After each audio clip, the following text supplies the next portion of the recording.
မင်္ဂလာပါရှင်ယနေ့ကြရောက်တဲ့အာဟာရဒါနအလှူကတော့မတ်ထထန်းအောင်မှမွေးနေ့အလှူဖြစ်လှူဒန်းပေးသွားတာဖြစ်ပါရဲ့ရှင်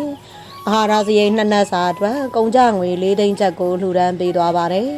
တာရုပါရှင်ယခုလိုမျိုးအပေကံဒုက္ခိတတရိษံလေးများအပေါ်မှာကြီးစွာသောစေတနာထားပြီးလှူဒန်းပေးတဲ့အတွက်စေတနာရှင်မွေးနေ့ရှင်မတ်ထထန်းအောင်လည်းမွေးနေ့မှာစရွင်နောက်နှစ်ပေါင်းများစွာတိုင်ကိုယ်စိတ်နှဖျားချမ်းသာချမ်းသာကြပါစေရှင်အန္တရာယ်ကင်းဘေးရှင်ပါစေစီးပွားလက်လာပါများလဲပွင့်လန်းဝေစားကြပါစေရှင်အလောက်အကင်အကြံစီများလဲအောင်မြင်ကြပါစေမရှိစကားမကြားရပါစေနဲ့အလူရည်ဆက်လက်နဲ့မကွာအမြဲမပြတ်လှူနိုင်တန်းနိုင်သောပုဂ္ဂိုလ်ထူးများလဲဖြစ်ကြပါစေရှင်